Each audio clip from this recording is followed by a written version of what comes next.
Well, I broke down and bought a tool.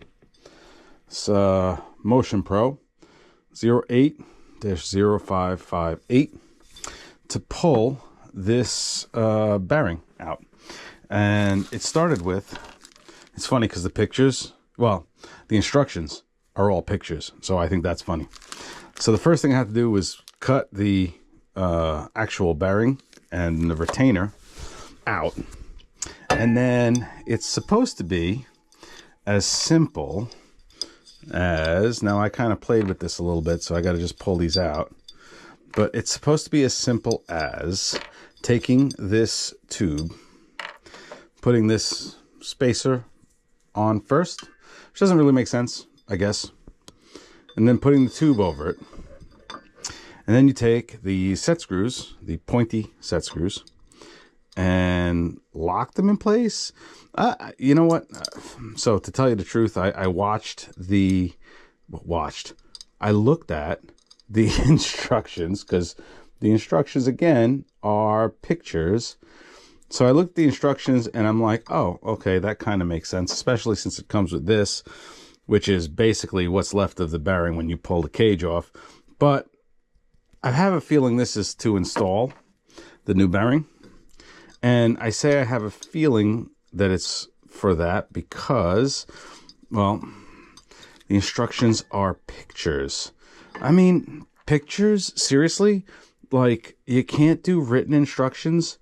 I mean, is that what companies think of people today?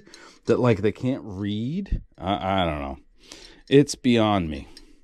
But based on, I don't even know if this is going to work.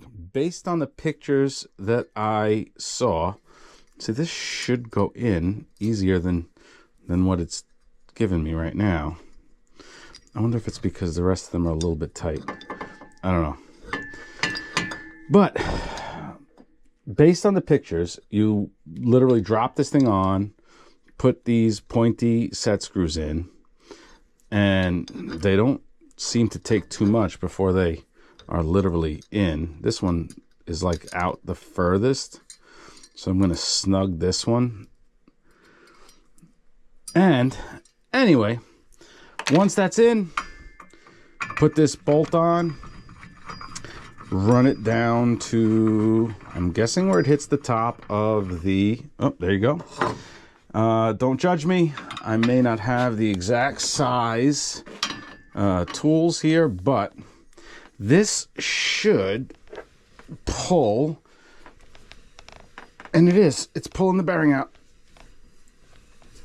You know what? To its credit, pretty cool tool. And the other cool part is this tool allows you to, well, I shouldn't say allows you. It gives you the tube you need to press the new bearing on. In the past, because I have done a bearing, I just use a piece of 1-inch tube. But this is supposed to go, oh, there we go, all the way in. And it sits on here. So this will be the tool to press the bearing on. Anyway, that's the bearing. I'll be getting the new one on shortly. I broke down and bought a tool. C'est la vie.